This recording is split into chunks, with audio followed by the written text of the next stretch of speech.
Kita nyambung dulu ke pembicara ketiga, Pak Rusli, dosen Fakultas Hukum Universitas Singapura Bangsa. Hadir dengan kita Pak Rusli? Ya, Pak Bangkit. Terima kasih Pak Rusli. Gimana kondisi Pak Rusli, sehat ya? Sehat. Saya tanya lagi kabarnya karena kan dari tadi nungguin pembicara kayaknya juga. Udah lengkap kayaknya oleh Pak Ebi dan Pak Kisworo itu. Kalau Pak Rusli kan kita lebih spesifik ini, Pak Rusli selaku dosen, bagaimana sih Pak memandang putusan Mahkamah Konstitusi ini Pak? Oke, baik. Bisa ditayangkan dulu nggak PowerPoint saya, Pak Bangkit? Supaya jelas ya, saya akan mencoba dari awal ya.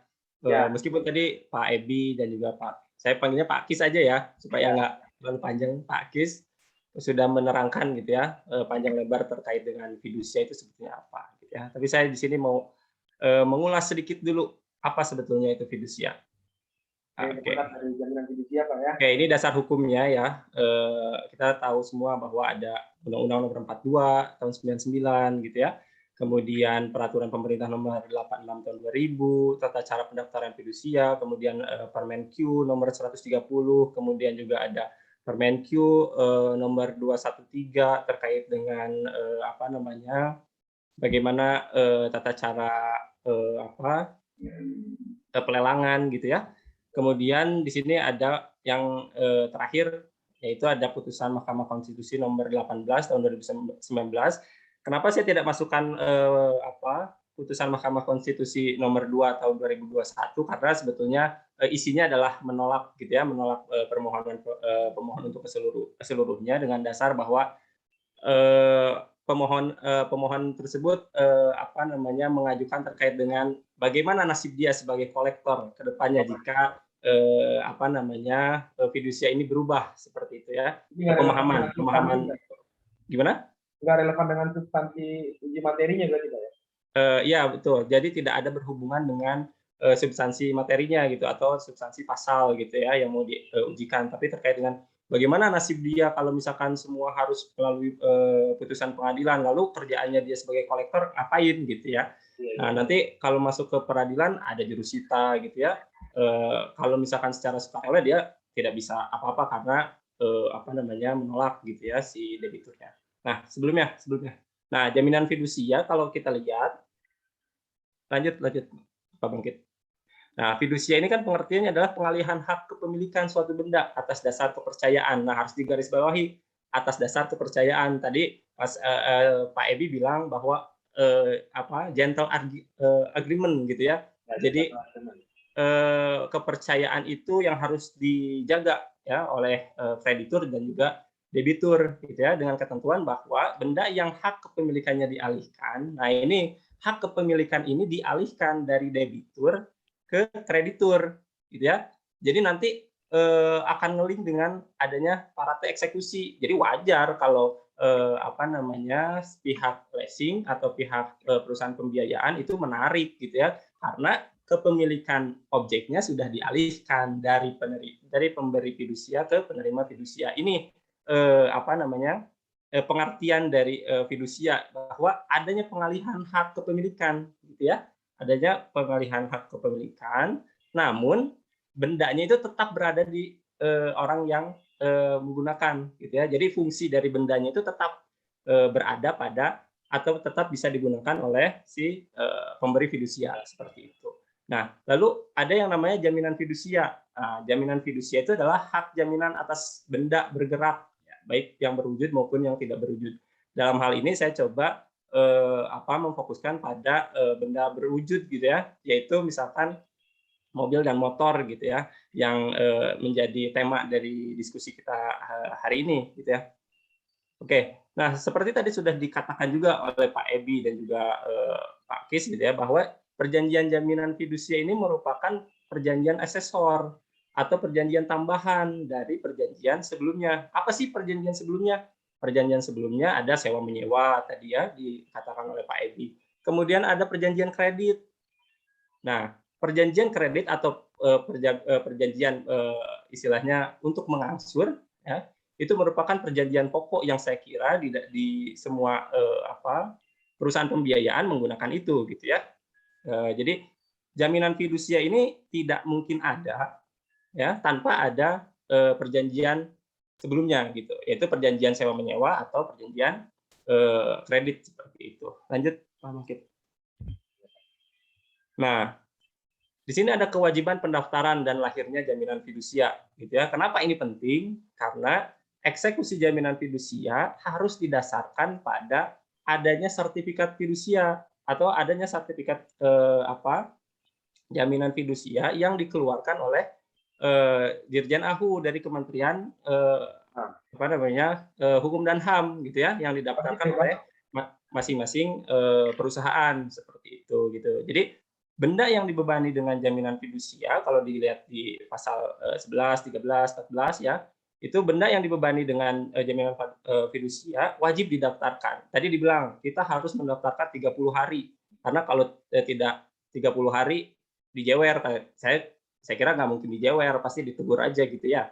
Nah, kemudian yang kedua, siapa yang mendaftarkan ini? Yang mendaftarkan adalah penerima fidusia atau kuasa atau wakilnya atau kreditur lah ya, disebutnya kreditur yang mendaftarkan.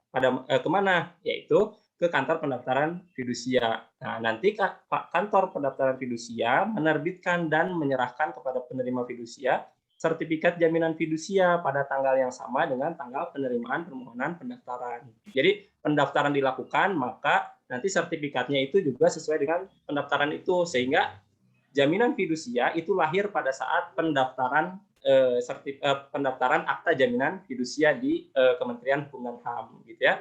Jadi jaminan fidusia lahir pada tanggal yang sama gitu ya dengan tanggal dicatatnya jaminan fidusia dalam buku daftar fidusia. Oke, lanjut. Nah, ini norma di dalam Undang-Undang Nomor 42 tahun 99 tentang fidusia gitu ya. Jadi eksekusi jaminan fidusia itu dilakukan ketika debitur itu cedera janji gitu ya. Nah, kemudian dilakukan eksekusi. Nah, karena di dalam fidusia itu atau di dalam kegiatan aktivitas fidusia itu ada yang namanya demi keadilan berdasarkan ketuhanan yang Maha Esa, ya, maka pelaksanaan eksekusinya itu bisa langsung gitu ya oleh si perusahaan gitu ya. Ini berdasarkan pasal 15 Undang-Undang 42 tahun 99 gitu ya. Nah, kemudian kemana dia bisa menjual gitu ya. Nah, yang pertama ada kepelelangan umum ya. Itu sekarang diatur di dalam Permenq nomor 213 tahun 2020 ya tentang tata cara pelelangan. Kemudian yang kedua boleh dijual di bawah tangan gitu ya. Nah, dengan hasil kalau kelebihan ya dikembalikan kepada si debitur gitu ya. Nah, cuman masalahnya biasanya ini kreditur ini dia ingin cepat gitu ya, penjualan di bawah tangan, kemudian harga tidak sesuai, malah harga bisa di bawah, gitu ya, harga di bawah dengan yang seharusnya. Nah, saya bisa pahami gitu ya kegambangan Pak Edi gitu ya, sebagai legal bagaimana cara beliau untuk memutar bahwa keuntungan perusahaan leasing itu kan dari angsuran ya, dari kredit gitu ya. Kalau kredit nggak masuk atau kalau angsuran tidak masuk ya otomatis kelebihan pembayaran atau kita biasa sebut bunga itu tidak masuk seperti itu. Jadi penjualan di bawah tangan ini biasa dilakukan karena ya pengen cepet aja supaya modalnya kembali gitu. Yang penting kita nggak rugi-rugi amat gitu ya. Biasanya seperti itu pada praktiknya. Nah, jadi parate eksekusi ini di dalam undang-undang tentang fidusia ini jelas. Sebentar ya, ada gangguan. Bentar.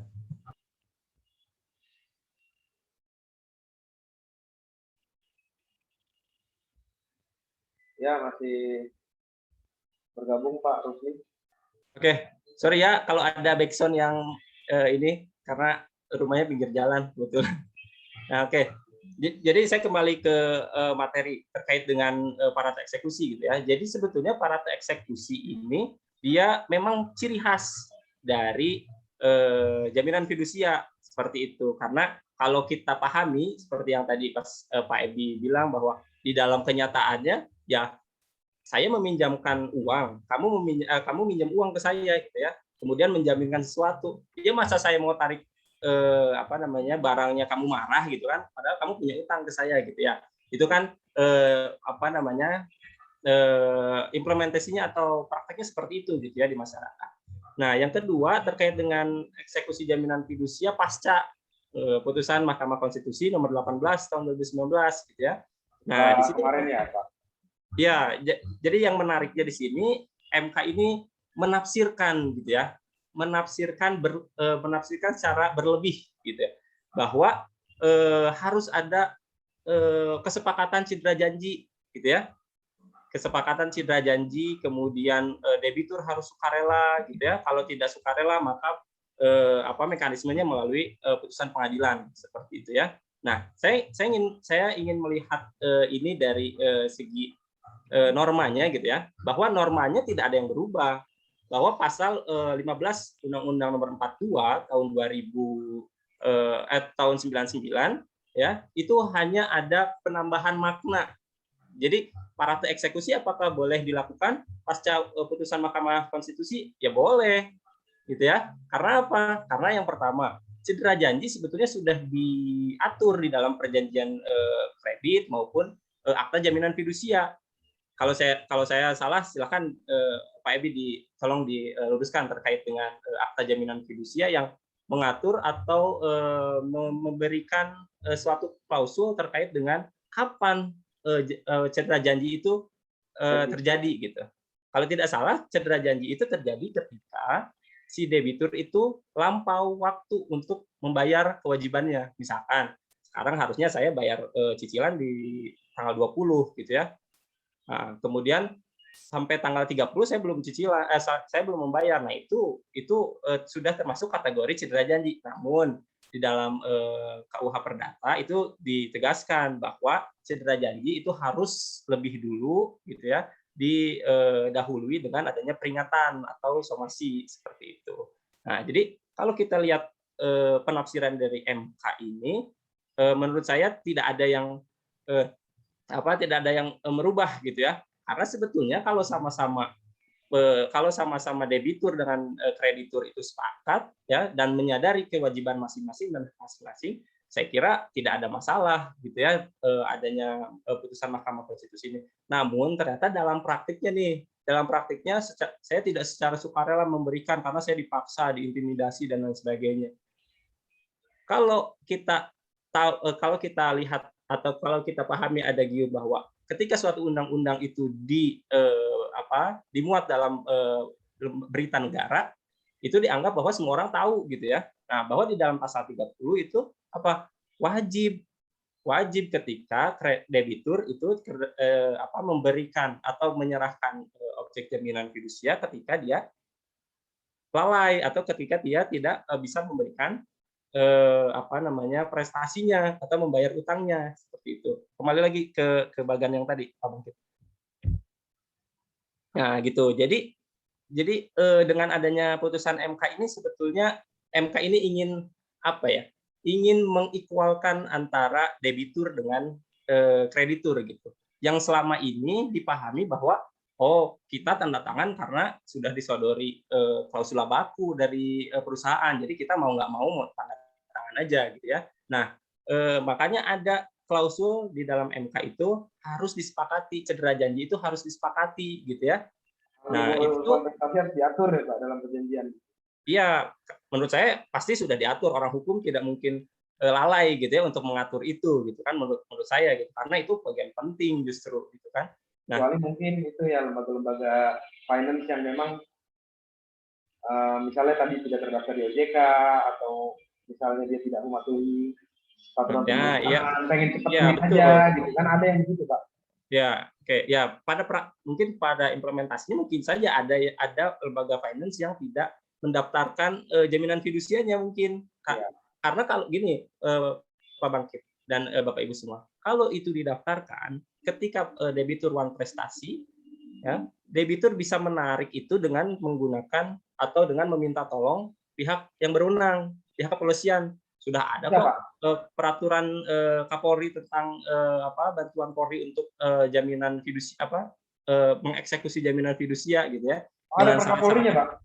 ada dengan syarat-syarat, misalkan seperti satu, jaminan itu harus sudah didaftarkan, gitu Oh, ya. sudah didaftarkan ya? Sudah didaftarkan, tidak boleh kalau nggak didaftarkan nggak bisa. Nggak bisa Kemudian lah. misalkan barang itu ada di Indonesia, gitu ya.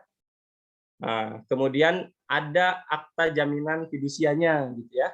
Nah, jadi harus jelas gitu. Jadi sebetulnya kalau ini dipahami oleh debitur dan juga kreditur, saya kira tidak ada masalah pasca putusan Mahkamah Konstitusi. Yang ramai kan Jadi biasa-biasa memang aja betul. gitu. Iya, yang ramai kan di media gitu ya. Jadi yang ramai dramanya, Pak. Ya, yang ramai di media karena mungkin Dramanya secara prakteknya masyarakat menolak gitu ya, karena tiba-tiba di tengah jalan diberhentikan terus diambil seperti itu gitu ya. Nah, itu untuk debitur dengan cedera janji sesuai kesepakatan. Lalu ada lagi pernyataan cedera janji itu melalui putusan pengadilan. Nah, inilah yang digugat di dalam putusan Mahkamah Konstitusi nomor 2 tahun 2020 tentang kita sebagai kolektor, masa kita harus mengajukan ke pengadilan, butuh lagi biaya, perdata itu nggak murah dan lain sebagainya, lama lagi waktunya dan sebagainya gitu ya. Tapi mau gimana lagi gitu ya, MK sudah menyatakan seperti itu, jadi ada dua jalan untuk menyatakan bahwa debitur itu cedera janji. Yang pertama, Pak Ebi harus membujuk supaya mereka bersepakat untuk menyatakan bahwa mereka cedera janji. Kemudian yang kedua adalah Pak Ebi itu mengajukan gugatan tentang uang prestasi kepada pengadilan negeri seperti itu. Lalu apa prosedur selanjutnya yaitu eksekusi. Nah, eksekusi dilakukan yang pertama itu pelaksanaan eksekusi putusan pengadilan, ya.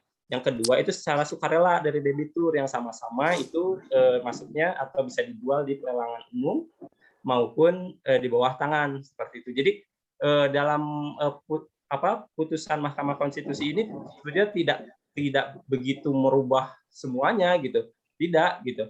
Karena di dalam undang-undang juga jelas disebutkan di dalam pasal 30 misalkan adanya kewajiban seorang debitur untuk menyerahkan prestasi gitu ya. Kemudian di penjelasan 30 juga ada bahwa kreditur bisa meminta bantuan daripada pihak yang berwenang. Nah, namun pada praktiknya sering terjadi gitu ya dengan kekerasan. Nah, itu menjadi pertanyaan bagi saya, terutama ya bagi saya menjadi pertanyaan. Ini aturan hukumnya sudah jelas, aturan hukumnya sudah ada, gitu ya. Nah, lalu kenapa menggunakan cara-cara yang istilahnya tidak berperi kemanusiaan? Orang lagi jalan-jalan, istilahnya di tengah kota, tiba-tiba mau pulang motornya dijabel, gitu kan? Karena karena belum bayar cicilan dan sebagainya, gitu kan? Nah, dan juga ini karena ini edukasi, gitu ya. Saya ingin mengingatkan kepada perusahaan juga, kepada perusahaan bahwa ketika saudara melakukan, siapa tahu di sini ada perusahaan finance ya selain Pak Edi gitu ya. Ketika saudara akan melakukan eksekusi terhadap jaminan fidusia, gitu ya. Nah, saudara itu harus mengetahui step-stepnya gitu. Hukum-hukumnya tuh seperti apa gitu ya. Jangan sampai melakukan eksekusi ya yang tidak sesuai dengan aturan seperti itu. Misalkan dengan kekerasan, dengan tindakan. Kenapa? Karena bisa jadi saudara diajukan gugatan atau dilaporkan atau digugat gitu ya oleh debitur atas dasar perbuatan melawan hukum. Karena ini sudah terjadi, sudah ada putusannya terkait dengan kolektor yang mengambil atau mengeksekusi jaminan fidusia berupa mobil, kemudian dilaporkan dan akhirnya apa? Akhirnya putusan pengadilan menyatakan bahwa perusahaan leasing itu dia dinyatakan perbuatan melawan hukum dan harus mengganti kerugian karena dalam kasus itu mobil yang dieksekusi adalah mobil truk yang notabene adalah untuk mencari istilahnya berusaha lah, untuk usaha dia gitu sehari-hari. Kalau truk itu diambil maka dia nggak dapat duit, otomatis itu jadi kerugian kan buat debitur. Jadi harus tetap hati-hati melakukan apa namanya step atau SOP-SOP yang mungkin sudah ada mungkin ya, harus disesuaikan lagi dengan aturan-aturan hukum yang ada. Kalau memang benar sudah didaftarkan gitu ya, kalau memang sudah benar ada akta jaminan fidusia, kenapa tidak menggunakan apa pertolongan kepolisian gitu. Saya kira akan lebih murah gitu ya, akan lebih murah dampaknya ketika misalkan tadi belum nanti digugat oleh debitur gitu ya, perbuatan melawan hukum, belum digugat ganti kerugian dan lain sebagainya gitu ya. Jadi apa namanya harus sama-sama ngerti gitu ya antara kreditur dan juga debitur apa haknya, apa kewajibannya seperti itu. Oke lanjut Pak Bangkit. Jadi Oh ya gimana? Pak Rusli tadi kan menyambung soal di ranah praktek ya. Banyak Yang jadi terjadi, masalah debiturnya nggak ngerti. banyak. Maaf Mas, nanti dikasih kesempatan buat peserta buat nanya ya setelah narasumber selesai. Nah, jadi ada apa namanya di lapangan praktek itu ada beberapa kreditur di satu sisi yang melakukan eksekusi tidak sesuai dengan peraturan perundang-undangan, misalnya dengan kekerasan, dengan intimidasi. Nah, di sisi lain juga ada debitur yang juga tidak taat dan patuh pada peraturan perundangan, misalnya seharusnya dia secara sukarela, ya kan, dan juga misalnya bisa dilakukan musyawarah dengan kreditur, tapi malah debitur ini malah misalnya mengalihkan objek jaminan, gitu kan, dengan cara apapun misalnya. Nah, apakah itu ada indikasi pidananya, Pak? Baik bagi kreditur maupun bagi debitur. Oke, kalau untuk kasusnya seperti itu, indikasi pidana mungkin pada saat intimidasi, gitu ya, dengan kekerasan, misalkan merampas dengan intimidasi, dengan ancaman, misalkan seperti ini, seperti yang terjadi di gambar gitu ya, serahkan mobilnya gitu kan, dengan ancaman misalkan kalau nggak diserahkan nanti taruhlah misalkan akan digusur atau dipukul dan lain sebagainya, ataupun bahkan dengan pemukulan. Nah, itu saya rasa itu pidana ya, masuknya pidana, tapi ranahnya itu pidana umum jatuhnya, bukan pidana fidusia, karena kalau pidana fidusia itu sudah diatur tersendiri di dalam Undang-Undang 4299 itu di pasal 35. Nah ini di pasal 35 sama pasal 36 gitu ya, bahwa setiap orang yang dengan sengaja memalsukan, mengubah, menghilangkan atau dengan cara apapun memberikan keterangan secara menyesatkan ya, yang jika hal tersebut diketahui oleh salah satu pihak, baik debitur atau kreditur gitu ya, tidak melahirkan perjanjian fidusia seperti tadi saya katakan. Apakah betul perusahaan atau kreditur itu sudah mendaftarkan jaminan fidusia di Dirjen AHU misalkan.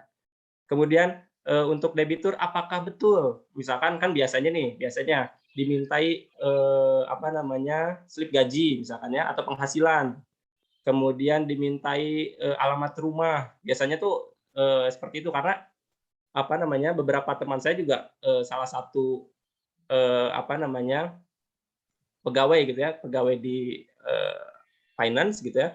Jadi banyak Pak ya sering istilahnya apa ya, sering konsultasi gitu ya dengan saya. Ini gimana nih, kita mau apa ke rumahnya, ternyata itu tuh bukan rumahnya, ternyata dia ngontrak di situ misalkan. Dia nggak tahu kemana sekarang, seperti itu. Ya, seperti itu. Jadi antara debitur dan kreditur, ya karena ini sifatnya kepercayaan tadi ya, fidusia ini kita garis bawahi adalah suatu kepercayaan, maka kedua-duanya harus bisa memberikan kepercayaan satu dengan yang lain seperti itu. Jadi kewajibannya misalkan mendaftarkan ya sudah daftarkan itu meskipun ada biaya yang akan dikeluarkan ya daftarkan karena itu menyangkut dengan apa namanya kewajiban dia sebagai kreditur. Kemudian juga debitur di sini harus jujur gitu ya. Tadi kadang debiturnya nggak ngerti gitu ya.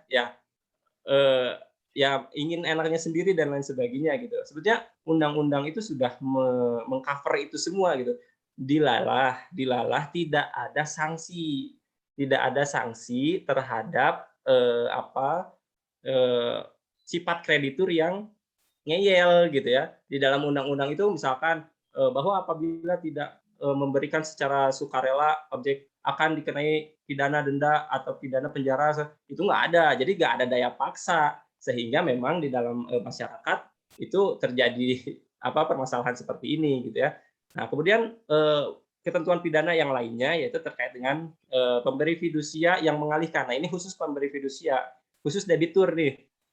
Debitur yang mengalihkan, menggadaikan atau menyewa benda yang menjadi objek jaminan fidusia, ya. Nah, itu kalau tanpa persetujuan kreditur itu mengalihkan, ya, kemudian menggadaikan, nah itu dipidana seperti itu. Jadi banyak kasusnya saya tahu, banyak kasus yang debitur itu mengalihkan, ya, karena misalkan nggak kuat lagi nyicil, jual murah aja deh, yang penting uang muka kembali 5 juta misalkan, jual aja ke siapa gitu yang kira-kira Per dia kredit gitu Pak ya? per kredit kayak gitu dan sebagainya itu Tanpa persetujuan tertulis ya? kalau tanpa persetujuan itu pidana itu sebetulnya gitu ya. Banyaklah di masyarakat hal-hal seperti itu yang saya sepanjang yang saya ketahui gitu ya. Bahkan ada mungkin mohon maaf kalau misalkan di sini ada ormas atau organisasi-organisasi lain gitu ya. Ada teman saya yang bercerita bahwa dia sulit untuk menagih hutang karena motornya aja udah dialihkan ke istilahnya apa ya, ke preman lah gitu ya, atau Bahasa ke kerennya di backup organisasi Pak. gimana? Di backup, bahasa kerennya di backup. Di-backup ya mungkin ya, kayak gitu di-backup. Nah, itu pidana, itu jelas-jelas merugikan pihak kreditur gitu ya. Saya mohon maaf nih kalau misalkan Tapi di itu sini harus terdaftar ada ya Pak ya, yang di ini gitu ya, ada institusinya yang ya. tersinggung atau tidak enak dengan ucapan saya, tapi itu berdasarkan fakta yang saya dapatkan dari teman saya yang kebetulan sebagai seorang kolektor gitu ya. Jadi memang permasalahan-permasalahan di dalam fidusia ini karena sifatnya privat ya, karena sifatnya keperdataan memang jelimet ya, memang pusing gitu ya, memang banyak sekali celah-celah yang bisa dilakukan oleh debitur gitu ya. Salah satunya yaitu dengan mengajukan gugatan ke Mahkamah Konstitusi ini gitu ya. Tapi pada intinya adalah Mahkamah Konstitusi ini tidak merubah yang tadinya parate eksekusi menjadi non parate eksekusi atau harus melalui putusan pengadilan, tidak gitu ya. Tapi untuk mencegah terjadinya kekerasan gitu ya, untuk mencegah terjadinya intimidasi, lebih baik diajukan ke pengadilan saja untuk eksekusinya. Seperti itu, Pak Bangkit. Laporan polisi tadi ya. Iya. Cukup ya Pak materinya ya? Ya cukup gitu. Jadi ya intinya Mohon ya. maaf, boleh bertanya? Nanti Pak, saya kasih kesempatan Pak. Sabar ya Pak. Karena punya masalah kayaknya ini Pak Lilik. Jadi mungkin dari Pak Rusli itu dulu Pak ya. Nanti ya cukup. sesi tanya jawab dengan peserta tadi bahkan udah ada yang mau nanya.